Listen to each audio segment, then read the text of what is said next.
ಇತ್ತೀಚೆಗೆ ಒಂದು ನಾನ್ ವೆಜ್ನ ಬಗ್ಗೆ ವಿಡಿಯೋವನ್ನು ಅಪ್ಲೋಡ್ ಮಾಡಿದ್ದೆ. ನಾನ್ ವೆಜ್ಜನ್ನು ರಾತ್ರಿ ಹೊತ್ತು ಸೇವನೆ ಮಾಡಬಾರ್ದು ಅಂತ ಹೇಳಿ ಆ ವಿಡಿಯೋವನ್ನು ನೋಡಿಬಿಟ್ಟು ಹಲವಾರು ಪ್ರಶ್ನೆಗಳನ್ನು ಕಳಿಸಿದ್ರು ಕೆಲವರು ನಾನ್ ವೆಜ್ಗೆ ಸಂಬಂಧಪಟ್ಟ ಹಾಗೆ. ಸೊ ಆ ಪ್ರಶ್ನೆಗಳನ್ನು ಅಥವಾ ಅದೇ ಥರದ ಒಂದು ಪ್ರಶ್ನೆಗಳು ಅಥವಾ ಕನ್ಫ್ಯೂಷನ್ಸ್ಗಳು ಬಹಳ ಜನಕ್ಕೆ ಇರುತ್ತೆ. ಸೊ ಅದನ್ನು ಕ್ಲಿಯರ್ ಮಾಡೋಣ ಅಂತ ಹೇಳಿಬಿಟ್ಟು ಇವತ್ತಿನ ಸಂಚಿಕೆಯಲ್ಲಿ ಈ ವಿಡಿಯೋವನ್ನು ಮಾಡ್ತಾ ಇದ್ದೇನೆ. ಎಲ್ಲರಿಗೂ ನಮಸ್ಕಾರ. ನಾನು ನಿಮ್ಮ ಡಾಕ್ಟರ್ ಅಮೃತ ಎಸ್ ಜಿ, ಉತ್ತಮ ಹೆಲ್ತ್ ಆಯುರ್ವೇದ ಕೇಂದ್ರ, ಬೆಂಗಳೂರು. ಒಂದು 5-6 ಪ್ರಶ್ನೆಗಳು ಬಂದಿದೆ. ಸೊ ಪ್ರತಿಯೊಂದು ಪ್ರಶ್ನೆನೂ ನಾನು ಓದ್ಬಿಟ್ಟು ನಿಮಗೆ ಅದ್ರ ಬಗ್ಗೆ ತಿಳಿಸ್ಕೊಡ್ತೇನೆ. ಮೊದಲನೇದು, whether egg is a non veg, gymmers will eat egg regularly ಅಂತ ಕೇಳಿದ್ದಾರೆ. ಎಗ್ ನಾನ್ ವೆಜ್ಜಾ ಅಥವಾ ವೆಜ್ಜಾ ಅನ್ನೋದು ನಾವು ಎಕ್ಸಾಕ್ಟಾಗಿ ಹೇಳೋಕ್ಕಾಗಲ್ಲ. ಈಗಲೂ ಕೂಡ ಚರ್ಚೆಗಳು ಮತ್ತು ವಾದ ವಿವಾದಗಳು ನಡೀತಾನೆ ಇರುತ್ತೆ. ಬಟ್ ಎಗ್ಗನ್ನು ನೀವು ಪ್ರತಿನಿತ್ಯ ಸೇವನೆ ಮಾಡ್ತೀರಾ ಅಂತಂದರೆ ಖಂಡಿತವಾಗ್ಲೂ ಮಾಡ್ಬೋದು. ಜಿಮ್ಗೆ ಹೋಗೋರು ಕೂಡ ಮಾಡ್ಬೋದು. ಜಿಮ್ಗೆ ಹೋಗೋರು ತುಂಬ ಅತಿಯಾಗಿ ತೊಗೊತಾ ಇರ್ತಾರೆ, ಒಂದು 6 ಮೊಟ್ಟೆ 10 ಮೊಟ್ಟೆ ಹಂಗೆಲ್ಲ. ಸೊ ಅಷ್ಟು ಅತಿಯಾಗಿ ಸೇವನೆ ಮಾಡೋದು ಸೂಕ್ತ ಇರಲಿಕ್ಕಿಲ್ಲ. ನಿಮಗೆ ಡೈಜೆಷನ್ ಪ್ರಾಬ್ಲಮ್ ಕ್ರಮೇಣವಾಗಿ ಶುರುವಾಗೋ ಸಾಧ್ಯತೆಗಳಿರುತ್ತೆ. ಮಿತಿಯಲ್ಲಿ ಸೇವನೆ ಮಾಡೋದು ಯಾವುದೇ ರೀತಿಯಾದಂಥ ತೊಂದರೆಗಳು ಉಂಟು ಮಾಡೋದಿಲ್ಲ. ಇನ್ನು ಜಿಮ್ಗೆ ಹೋಗದೇ ಇರೋರು ಕೂಡ ಎಗ್ಗನ್ನು ಪ್ರತಿನಿತ್ಯ ಸೇವನೆ ಮಾಡ್ಬೋದು. 1 ಅಥವಾ 2 ಎಗ್ಗನ್ನು ಪ್ರತಿನಿತ್ಯ ಸೇವನೆ ಮಾಡ್ಬೋದು, ನಿಮಗೆ ಜೀರ್ಣಕ್ರಿಯೆ ಚೆನ್ನಾಗಿ ಇದೆ ಅಂತ ಅಂದರೆ. ಅಥವಾ ನಿಮ್ಗೆ ಏನಾದರೂ ಸಮಸ್ಯೆಗಳಾಗ್ತಾ ಇದೆ ಜೀರ್ಣಕ್ಕೆ ಸಂಬಂಧಪಟ್ಟದ್ದು, ಅಥವಾ ಬಾಡಿಯಲ್ಲಿ ಹೀಟ್ ಜಾಸ್ತಿ ಆಗಿದೆ ಅಂತೆಲ್ಲ ಹೇಳಿದಾಗ ಎಗ್ಗನ್ನು ಅವಾಯ್ಡ್ ಮಾಡಬೇಕಾಗುತ್ತೆ. ಹೀಟ್ ಜಾಸ್ತಿ ಆಗಿದೆ ಅಂದಾಗ ಯೆಲ್ಲೋ ಪಾರ್ಟನ್ನು ಸ್ವಲ್ಪ ಅವಾಯ್ಡ್ ಮಾಡಿಕೊಂಡ್ರೆ ಒಳ್ಳೆಯದು. ಇಲ್ಲ ಅಂದರೆ ನೀವು ರೆಗ್ಯುಲರ್ ಆಗಿ ಡೈಲಿ 1 ಎಗ್ಗನ್ನು ಆರಾಮಾಗಿ ಸೇವನೆ ಮಾಡ್ಬೋದು. ಇನ್ನು 2ನೇ ಪ್ರಶ್ನೆ, the gymmers will eat non veg regularly to make body, is it the correct way ಅಂತ ಕೇಳ್ತಾ ಇದ್ದಾರೆ. Because after doing gym more body pain occurs each day and gymmers will get more hungriness. So ಇದು ಜಿಮ್ಗೆ ಹೋಗೋರು ಪ್ರತಿನಿತ್ಯ ನಾನ್ ವೆಜ್ಜನ್ನು ಸೇವನೆ ಮಾಡ್ತಾ ಇರ್ತಾರೆ, ಇದು ಸರಿನಾ ಅಂತ ಹೇಳಿಬಿಟ್ಟು. ಯಾಕಂದರೆ ಜಿಮ್ಗೆ ಹೋಗೋರಲ್ಲಿ, ಬಾಡಿ ಬಿಲ್ಡ್ ಮಾಡೋರಲ್ಲಿ ಮಸಲ್ಸ್ ಎಲ್ಲ ಪೇಯ್ನ್ ಬರುತ್ತೆ ಅವ್ರಿಗೆ, ಪ್ರೋಟೀನ್ ಇಂಟೇಕ್ ಸರಿಯಾಗಿ ತೊಗೊಂಡಿಲ್ಲ ಅಂದರೆ. ಸೊ ಹಾಗಾಗಿ ಅವರು ತೊಗೊಳ್ಳೇಬೇಕಾಗುತ್ತೆ ಪ್ರೋಟೀನ್ ಇರುವಂಥ ನಾನ್ ವೆಜ್ಜನ್ನು.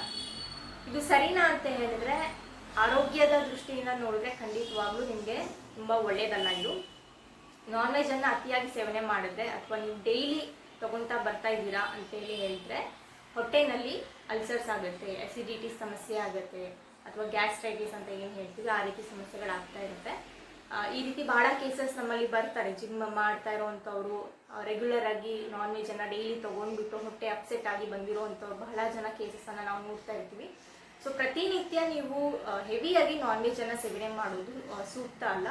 ಅದ್ರ ಕಂಪ್ಲೀಟಾಗಿ ನಾನ್ ವೆಜ್ ಪ್ರೋಟೀನ್ ಮೇಲೆ ಡಿಪೆಂಡ್ ಆಗೋ ಬದಲು ಸ್ವಲ್ಪ ನಾನ್ ವೆಜ್ ಮತ್ತು ಸ್ವಲ್ಪ ವೆಜಿಟೇರಿಯನ್ ಪ್ರೋಟೀನ್ ಮೇಲೆ ಡಿಪೆಂಡ್ ಆಗೋದು ನಿಮಗೆ ಸೇಫ್ ಇದೆ.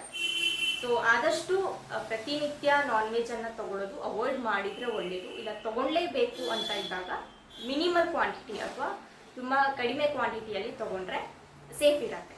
ನೆಕ್ಸ್ಟ್ ಪ್ರಶ್ನೆ ಏನಂದರೆ, explain mental mood effects of eating only non veg. ಬರೀ ನಾನ್ ವೆಜ್ಜನ್ನು ಸೇವನೆ ಮಾಡೋದ್ರಿಂದ ಮೆಂಟಲಿ ಹೇಗೆ ಅಫೆಕ್ಟ್ ಮಾಡುತ್ತೆ ಅಂತ ಹೇಳಿಬಿಟ್ಟು ಕೇಳಿದ್ದಾರೆ. ಸೊ ಇಲ್ಲಿ ನಾನ್ ವೆಜ್ ಸೇವನೆ ಮಾಡೋದ್ರಿಂದ ಡೈರೆಕ್ಟಾಗಿ ನಿಮಗೆ ಮೆಂಟಲ್ ಡಿಸ್ಟರ್ಬೆನ್ಸಸ್ ಆಗುತ್ತೆ ಅಥವಾ ಮೆಂಟಲ್ ಡಿಸಾರ್ಡರ್ಸ್ ಆಗುತ್ತೆ ಅಂತ ಯಾವುದೇ ರೆಫರೆನ್ಸಸ್ ಇಲ್ಲ. ಬಟ್ ಕೆಲವೊಂದು ಸಲ ಏನಾಗುತ್ತೆ, ಅತಿಯಾಗಿ ನಾನ್ ವೆಜ್ ಸೇವನೆ ಮಾಡೋದ್ರಿಂದ ನಿಮಗೆ ಹೊಟ್ಟೆ ಕೆಡುತ್ತೆ, ಅಸಿಡಿಟಿ ಸಮಸ್ಯೆ, ಗ್ಯಾಸ್ಟ್ರಿಕ್ ಸಮಸ್ಯೆ, ಹೀಗೆ ನಾವು ಹಲವಾರು ಬಾರಿ ಚರ್ಚೆ ಮಾಡಿದ್ದೇವೆ. ನಾನ್ ವೆಜ್ ಅತಿಯಾಗಿ ಸೇವನೆ ಮಾಡೋದ್ರಿಂದ ಗಟ್ ಡಿಸ್ಟರ್ಬ್ ಆಗುತ್ತೆ ಅಂತ ಹೇಳಿ. ಸೊ ಈ ರೀತಿ ಗಟ್ ಡಿಸ್ಟರ್ಬ್ ಆದಾಗ ಅದು ನಿಮಗೆ ಹಾರ್ಮೋನಲ್ ಇಂಬ್ಯಾಲೆನ್ಸಸ್ ಆಗಿರ್ಬೋದು ಅಥವಾ ಮೆಂಟಲಿ ಆ ರೀತಿಯಾಗಿ ಅಫೆಕ್ಟ್ ಮಾಡುತ್ತೆ. ಸೊ ಡೆಫಿನೆಟ್ಲಿ ಮೈಂಡ್ ಮತ್ತು ಗಟ್, ನಮ್ಮ ಮೈಂಡ್ ಏನಿದೆ ಮತ್ತು ನಮ್ಮ ಹೊಟ್ಟೆ ಅಥವಾ ಗಟ್ ಏನಿದೆ ಅದು ಕನೆಕ್ಟೆಡ್ ಇರುತ್ತೆ. ಗಟ್ ಕೆಡ್ತು ಅಂತ ಹೇಳಿದ್ರೆ ಮೈಂಡ್ ಕೂಡ ಕೆಡುವಂಥದ್ದು ಅಥವಾ ಮೆಂಟಲ್ ಡಿಸಾರ್ಡರ್ಸ್ ಆಗೋದು ಅಥವಾ ಮೂಡ್ಸ್ಗಳು ಚೇಂಜ್ ಆಗೋದು ಆಗ್ತಾ ಇರುತ್ತೆ. ಸೊ ಹೊಟ್ಟೆಯಲ್ಲಿ ಸಮಸ್ಯೆ ಉಂಟಾದಾಗ ಡೆಫಿನೆಟ್ ಆಗಿ ಅದು ಮೆಂಟಲಿ ಕೂಡ ಅಫೆಕ್ಟ್ ಮಾಡ್ಬೋದು. ಆ್ಯಂಡ್ ಮೆಂಟಲ್ ಡಿಸಾರ್ಡರ್ಸಲ್ಲಿ ನಾವು ನೋಡಿದಾಗ ಅದರಲ್ಲಿ ಒಂದು ಕಾರಣ ಹೊಟ್ಟೆದೇ ಇರುತ್ತೆ.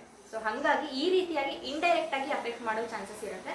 ಬಟ್ ಡೈರೆಕ್ಟಾಗಿ ನಾನ್ ವೆಜ್ ತಿಂದ ತಕ್ಷಣ ನಿಮಗೆ ಮೂಡೆಲ್ಲ ಚೇಂಜ್ ಆಗಿಬಿಡತ್ತೆ ಅಥವಾ ಮೆಂಟಲಿ ನಿಮಗೆ ಅಫೆಕ್ಟ್ ಮಾಡುತ್ತೆ ಅನ್ನೋ ಥರ ಯಾವುದೇ ರೀತಿಯಾದಂಥ ರೆಫರೆನ್ಸಸ್ಗಳಿಲ್ಲ.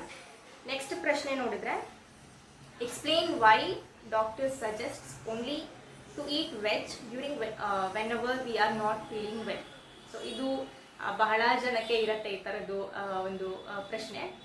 ಹುಷಾರಿಲ್ಲ ಅಂತ ಅಂದಾಗ ಯಾಕೆ ನಾನ್ ವೆಜ್ಜನ್ನು ತಿನ್ನಬೇಡಿ ಅಂತ ಹೇಳ್ತಾರೆ ಡಾಕ್ಟರ್ಸು ಅಂತ ಅಂದರೆ, ಜನರಲಿ ನಿಮಗೆ ಹುಷಾರಿಲ್ಲ ಅಂದರೆ ಅದು ಸಿಂಪಲ್ ಆಗಿ ಜ್ವರ ಬಂದಿದೆ ಅಂತಲೇ ಅಂದ್ಕೊಂಡ್ರು ಅವಾಗ ಏನೇ ಹುಷಾರಿಲ್ಲ ಅಂತ ಅಂದ್ರೂ ಕೂಡ, ಅಥವಾ ಏನೋ ಇನ್ಫೆಕ್ಷನ್ ಆಗಿದೆ ಅಥವಾ ಜ್ವರ ಬಂದಿದೆ ಅಥವಾ ಬೇರೆ ಏನೋ ಸೀರಿಯಸ್ ಕಂಡೀಷನ್ ಇದೆ ಅಂತೇಳಿ ಹೇಳಿದಾಗ ನಮ್ಮ ಆಯುರ್ವೇದನಲ್ಲಿ ಏನು ಹೇಳ್ತೀವಿ ಅಂದರೆ, ಯಾವುದೇ ಒಂದು ಕಾಯಿಲೆ ಶುರು ಆಗೋದಿದ್ರು ಅದು ಹೊಟ್ಟೆಯಿಂದಲೇ ಶುರು ಆಗೋದು ಅಂತ ಹೇಳಿ ಒಂದು ರೆಫರೆನ್ಸ್. ಸರ್ವೇ ರೋಗ ಅಪಿ ಮಂದಾಗ್ನೋ ಅಂತ ಹೇಳಿ. ಮಂದಾಗ್ನಿ ಅಂತ ಹೇಳಿದ್ರೆ ನಮ್ಮ ಜೀರ್ಣಕ್ರಿಯೆ ಏನಿರುತ್ತೆ ಅದನ್ನು ಅಗ್ನಿ ಅಂತ ಹೇಳ್ತೀವಿ, ಅಥವಾ ಜಠರಾಗ್ನಿ ಅಂತ ಹೇಳ್ತೀವಿ.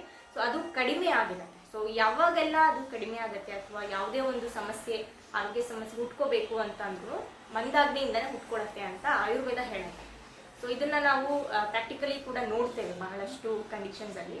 ಸೊ ಹುಷಾರಿಲ್ಲ ಅಂತ ಅಂದಾಗ ನಿಮಗೆ ಡೈಜೆಷನ್ ತುಂಬಾ ಕಡಿಮೆ ಆಗಿರುತ್ತೆ. ಸೊ ಆ ಟೈಮಲ್ಲಿ ನೀವು ನಾನ್ ವೆಜ್ಜನ್ನು ಸೇವನೆ ಮಾಡಿದ್ರೆ ಅದು ಹೆವಿ ಇರುತ್ತೆ ಡೈಜೆಷನ್ಗೆ. ಅದರಿಂದ ಮತ್ತಷ್ಟು ಜೀರ್ಣಕ್ರಿಯೆ ಕಂಪ್ಲೀಟ್ ಆಗಿ ನೀವು ತೊಗೊಂಡಿರೋವಂಥದ್ದು ಜೀರ್ಣ ಆಗದೇನೆ ಅದೆಲ್ಲ ಟಾಕ್ಸಿನ್ಸ್ ಆಗಿ ಟರ್ನ್ ಆಗಿಬಿಟ್ಟು ಬಾಡಿಯಲ್ಲಿ ಕುತ್ಕೊಳ್ಳುತ್ತೆ. ಸೊ ಅದರಿಂದ ಮತ್ತಷ್ಟು ನಿಮ್ಮ ರಿಕವರಿ ಏನಿದೆ ಅದು ಡಿಲೇ ಆಗ್ತಾ ಹೋಗುತ್ತೆ, ಅಥವಾ ಆ ಟೈಮಲ್ಲಿ ನಿಮಗೆ ಅಜೀರ್ಣ ಸಮಸ್ಯೆ ಆಗಿ ಟಾಕ್ಸಿನ್ಸ್ ಬಿಲ್ಡ್ ಆಗೋದ್ರಿಂದ ಮತ್ತೆ ಬೇರೆ ಸಮಸ್ಯೆಗಳು ಕೂಡ ಹುಟ್ಕೋಬಹುದು. ಹಾಗಾಗಿ ನಿಮಗೆ ಹುಷಾರಿಲ್ಲ ಅಂದಾಗ ಅಥವಾ ಏನೋ ಇನ್ಫೆಕ್ಷನ್ ಆಗಿದೆ ಅಥವಾ ಜ್ವರ ಬಂದಿದೆ ಅಂತೇಳಿ ಹೇಳಿದ್ರೆ ಆದಷ್ಟು ಬರೀ ಗಂಜಿಗಳನ್ನು ಸೇವನೆ ಮಾಡಿ ಅಥವಾ ಲೈಟ್ ಫುಡ್ಡನ್ನು ಸೇವನೆ ಮಾಡಿ ಅಂತ ಹೇಳಿ ಡಾಕ್ಟರ್ಸ್ ಹೇಳುವಂಥ ಕಾರಣ ಇದೆ. ಕೊನೆಯದಾಗಿ ಮತ್ತೊಂದು ಇಂಪಾರ್ಟೆಂಟ್ ಪ್ರಶ್ನೆ ಇದೆ.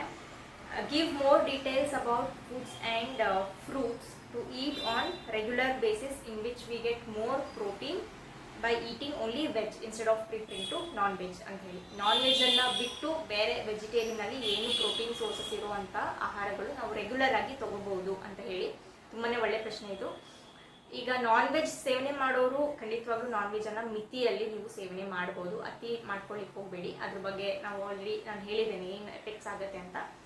ಇನ್ನು ವೆಜಿಟೇರಿಯನಲ್ಲಿ ಪ್ರೋಟೀನ್ ಸೋರ್ಸಸ್ ಇರುವಂಥ ಫುಡ್ಸ್ ಅಂತೇಳಿ ಹೇಳಿದ್ರೆ ನಮಗೆ ಹಲವಾರು ಆಪ್ಷನ್ಸ್ಗಳು ಸಿಗುತ್ತೆ. ಸೋಯಾಬೀನ್ ಇರ್ಬೋದು ಅಥವಾ ಪನ್ನೀರ್ ಇರ್ಬೋದು, ಟೋಫು ಅಂತ ಬರುತ್ತೆ, ಅದರಲ್ಲೂ ಕೂಡ ಪ್ರೋಟೀನ್ ಇರುತ್ತೆ. ಬೀನ್ಸ್ಗಳಲ್ಲಿ ರಾಜ್ಮಾ ಬೀನ್ಸ್ ಅಥವಾ ಕಿಡ್ನಿ ಬೀನ್ಸಲ್ಲೂ ಕೂಡ ಹೆಚ್ಚು ಪ್ರೋಟೀನ್ ಇರುತ್ತೆ. ಹಾಗೆ ನಾವು ನಿತ್ಯ ಯೂಸ್ ಮಾಡುವಂಥ ಕಾಳು ಬೇಳೆಗಳಲ್ಲೂ ಕೂಡ ನಮಗೆ ಪ್ರೋಟೀನ್ ಸಿಗುತ್ತೆ. ಹಾಗೆ ಕಾಬುಲಿ ಚನ್ನ, ಚಿಕ್ ಪೀಸ್ ಅಂತ ಏನು ಹೇಳ್ತಾರೆ, ಅದರಲ್ಲೂ ಕೂಡ ಹೈ ಪ್ರೋಟೀನ್ ಇರುತ್ತೆ. ಆರ್ಡರ್ ವೈಸ್ ಅಥವಾ ಹೈಯೆಸ್ಟ್ ಪ್ರೋಟೀನ್ ಇರೋದು ಅಂತ ಹೇಳಿದ್ರೆ ನಾವು ಪನ್ನೀರ್ ಮತ್ತು ಬೀನ್ಸ್, ರಾಜ್ಮಾ ಬೀನ್ಸ್ ಅಥವಾ ಕಿಡ್ನಿ ಬೀನ್ಸ್, ಚಿಕ್ ಪೀಸ್ ಇವುಗಳನ್ನು ಮತ್ತು ಸೋಯಾ ಬೀನ್ಸ್ ಇವುಗಳನ್ನು ನಾವು ಹೆಚ್ಚಾಗಿ ಪ್ರಿಫರ್ ಮಾಡ್ಬೋದು. ಇದು ಬಿಟ್ಟರೆ ಇನ್ನೂ ಸ್ವಲ್ಪ ಕಡಿಮೆ ಕ್ವಾಂಟಿಟಿಯಲ್ಲಿ ನಮಗೆ ಹಾಲಿನಲ್ಲೂ ಕೂಡ ಒಳ್ಳೆ ಪ್ರೋಟೀನ್ ಸಿಗುತ್ತೆ. 1 ಗ್ಲಾಸ್ ಹಾಲಲ್ಲಿ ನಿಮಗೆ ಒಂದು 6 ಗ್ರಾಮ್ ಅಥವಾ ಒಂದು 7 ಗ್ರಾಮ್ ಅಷ್ಟು ಪ್ರೋಟೀನ್ ಸಿಗುತ್ತೆ. ಸೊ ದಿನನಿತ್ಯ ನೀವು 2 ಗ್ರಾಮ್ ಪ್ರೋಟೀನ್ 2 ಗ್ಲಾಸ್ ಹಾಲನ್ನು ಸೇವನೆ ಮಾಡೋದ್ರಿಂದ ನಿಮಗೆ ಒಂದು 30% ಪ್ರೋಟೀನ್ ನಿಮ್ಗೆ ಅಲ್ಲೇ ಸಿಕ್ಬಿಡುತ್ತೆ. ಇನ್ನು ಅದು ಬಿಟ್ಟರೆ ನೆಕ್ಸ್ಟ್ ಸೀಡ್ಸ್, ನಟ್ಸ್ ಆ್ಯಂಡ್ ಸೀಡ್ಸ್ಗಳಲ್ಲಿ ನಮ್ಮ ಡ್ರೈ ಫ್ರೂಟ್ಸ್ ಮತ್ತು ನಟ್ಸಲ್ಲಿ ಬರುವಂಥ ಆಲ್ಮಂಡ್ಸ್ ಇರ್ಬೋದು ಅಥವಾ ಫ್ಲ್ಯಾಕ್ಸ್ ಸೀಡ್ಸ್ ಮತ್ತು ಕಿಯಾ ಸೀಡ್ಸ್ಗಳಲ್ಲಿ. ಸೊ ಈ ಥರದ ಸೀಡ್ಸ್ಗಳು ಕೂಡ ಸಣ್ಣ ಪುಟ್ಟ ಒಂದು ಕ್ವಾಂಟಿಟಿಯಲ್ಲಿ ನಮಗೆ ಪ್ರೋಟೀನ್ ಸಿಗುತ್ತೆ. ನಾವು ನಿತ್ಯ ಸೇವನೆ ಮಾಡುವಂಥ ರೈಸಲ್ಲೂ ಕೂಡ ಪ್ರೋಟೀನ್ ಇರುತ್ತೆ, ಬಟ್ ಕಡಿಮೆ ಕ್ವಾಂಟಿಟಿಯಲ್ಲಿ ಇರುತ್ತೆ. ಸೊ ಇದೆಲ್ಲ ನಾವು ವೆಜಿಟೇರಿಯನಲ್ಲಿ ಯೂಶಲಿ ಇದೆಲ್ಲ ಕೂಡ ಅವರ ಡೈಲಿ ಡಯಟಲ್ಲಿ ಇದೆ ಅಂತ ಹೇಳಿದ್ರೆ ಆರಾಮಾಗಿ ಅವರ ಪ್ರೋಟೀನ್ ಇಂಟೇಕನ್ನು ಅವರು ಮೀಟ್ ಮಾಡ್ಬೋದು. ದಿನಕ್ಕೆ ಎಷ್ಟು ಪ್ರೋಟೀನನ್ನು ತೊಗೋಬೇಕು ಅಂತ ಹೇಳಿದ್ರೆ ನಿಮ್ಮ ಬಾಡಿ ವೆಯ್ಟ್ ಏನಿರುತ್ತೆ. ಫಾರ್ ಎಕ್ಸಾಂಪಲ್ ಒಬ್ಬ ವ್ಯಕ್ತಿ ಒಂದು 50 kg ಇದ್ದಾರೆ ಅಂತ ಹೇಳಿದ್ರೆ ಅವ್ರಿಗೆ ಪರ್ kg ಬಾಡಿ ವೆಯ್ಟ್ ಅವ್ರಿಗೆ 1 ಗ್ರಾಮ್, ಅಂದರೆ ಅವ್ರು 50 kg ಇದ್ದಾರೆ ಅಂದರೆ ಅವ್ರಿಗೆ 50 ಗ್ರಾಮ್ ಅಷ್ಟು ಪ್ರೋಟೀನ್ ಬೇಕಾಗಿರುತ್ತೆ ಅವರ ಹೆಲ್ತನ್ನು ಮೇಂಟೈನ್ ಮಾಡ್ಕೊಳ್ಳೋಕ್ಕೆ. ಸೊ ಅದು ಬಿಟ್ಟು ನೀವು ಹೆಚ್ಚಿಗೆ ಸೇವನೆ ಮಾಡೋದ್ರಿಂದ ಮತ್ತೆ ಗಟ್ ಡಿಸ್ಟರ್ಬೆನ್ಸಸ್ ಆಗುತ್ತೆ. ಸೊ ಇಷ್ಟು ನಿಮಗೆ ಬಾಡಿ ವೆಯ್ಟ್ ಪ್ರಕಾರ ನೀವು ನೋಡ್ಕೊಂಡ್ಬಿಟ್ಟು ಪ್ರೋಟೀನನ್ನು ಸೇವನೆ ಮಾಡ್ಬೋದು. ಹಾಗೆ ಪ್ರೋಟೀನ್ ಏನಿದೆ, ನನಗೆ ಪ್ರೋಟೀನ್ ಬೇಕಂತ ಅಂದ್ಬಿಟ್ಟು ಅಷ್ಟು ಪ್ರೋಟೀನನ್ನು ಅಥವಾ ಪ್ರೋಟೀನ್ ಇರುವಂಥ ಫುಡ್ಡನ್ನು ಒಂದೇ ಸತಿ ಸೇವನೆ ಮಾಡ್ಬೋದು. ಫಾರ್ ಎಕ್ಸಾಂಪಲ್ ಬೆಳಗ್ಗೆನೇ ಕಂಪ್ಲೀಟ್ ಒಂದು ದೊಡ್ಡ ಬಟ್ಲಷ್ಟು ಚಿಕ್ ಪೀಸ್ ಇರ್ಬೋದು ಅಥವಾ ಒಂದು ದೊಡ್ಡ ಬಟ್ಲಷ್ಟು ಪನ್ನೀರ್ ಎಲ್ಲನೂ ಒಟ್ಟಿಗೆ ಸೇವನೆ ಮಾಡೋದ್ರಿಂದ ಕೂಡ ಜೀರ್ಣಕ್ಕೆ ಹೆವಿ ಆಗುತ್ತೆ ಅದು. ಸೊ ಏನು ಪ್ರೋಟೀನ್ ನೀವು ತೊಗೊತೀರಾ ಅದನ್ನು ಡಿವೈಡ್ ಮಾಡ್ಕೋಬೇಕು. ಸೊ ನಿಮ್ಮ 3 ಮೀಲ್ಸ್ ಏನಿರುತ್ತೆ ಎಲ್ಲ 3 ಮೀಲಲ್ಲೂ ನಿಮಗೆ ಸ್ವಲ್ಪ ಸ್ವಲ್ಪ ಪ್ರೋಟೀನನ್ನು ಡಿವೈಡ್ ಮಾಡಿಕೊಂಡು ಸೇವನೆ ಮಾಡಿದಾಗ ಜೀರ್ಣಕ್ರಿಯೆಗೆ ಹೆಲ್ಪ್ ಆಗುತ್ತೆ. ಸೊ ಅದರಿಂದ ಮತ್ತೆ ಸಮಸ್ಯೆಗಳು ಉಂಟಾಗೋದಿಲ್ಲ. ಸೊ ಈ ರೀತಿಯಾಗಿ ನೀವು ಪ್ರೋಟೀನನ್ನು ವೆಜಿಟೇರಿಯನಲ್ಲೂ ಕೂಡ ತೊಗೋಬಹುದು. ಎಗ್ಸ್ ತೊಗೊತೀರಾ ಅಂದರೆ ಎಗ್ಸಲ್ಲೂ ಕೂಡ egg is also good source of protein. ಎಗ್ಸನ್ನು ಕೂಡ ಸೇವನೆ ಮಾಡ್ಬೋದು, ಯಾರೆಲ್ಲ ಮಾಡ್ತಾರೆ ಅಂತ ಹೇಳೋದು. ಸೊ ಇದಿಷ್ಟು ಇವತ್ತಿನ ಸಂಚಿಕೆಯಲ್ಲಿ ಇದ್ದಂತಹ ಒಂದು ಮಾಹಿತಿ. ಹೋಪ್ ಎಲ್ಲ ಪ್ರಶ್ನೆಗಳಿಗೂ ಸಾಧ್ಯ ಆದಷ್ಟು ನಾನು ಕ್ಲಿಯರ್ ಮಾಡಲಿಕ್ಕೆ ಟ್ರೈ ಮಾಡಿದ್ದೇನೆ. ಮತ್ತಷ್ಟು ಏನಾದರೂ ನಿಮಗೆ ಸಮಸ್ಯೆಗಳಿದ್ರೆ ಅಥವಾ ಏನಾದರೂ ಡೌಟ್ಸ್ಗಳಿದ್ರೆ ಖಂಡಿತವಾಗ್ಲೂ ಕಮೆಂಟ್ಸ್ನ ಮೂಲಕ ತಿಳಿಸ್ಕೊಡಿ. ಅದ್ರ ಬಗ್ಗೆ ಇನ್ಫಾರ್ಮೇಷನ್ ತಗೊಂಡು ಬರೋಕ್ಕೆ ಪ್ರಯತ್ನ ಮಾಡ್ತೀನಿ. ಇದೇ ರೀತಿ ನಮ್ಮ ಚಾನಲನ್ನು ಸಬ್ಸ್ಕ್ರೈಬ್ ಮಾಡಿ, ಹಾಗೆ ನಮ್ಮ ವೀಡಿಯೋಸನ್ನು ಲೈಕ್ ಮಾಡ್ತಾ ಇರಿ. ಮುಂದಿನ ಸಂಚಿಕೆಯಲ್ಲಿ ಸಿಗೋಣ. ಎಲ್ಲರಿಗೂ ಒಳ್ಳೆಯದಾಗಲಿ. ನಮಸ್ಕಾರ.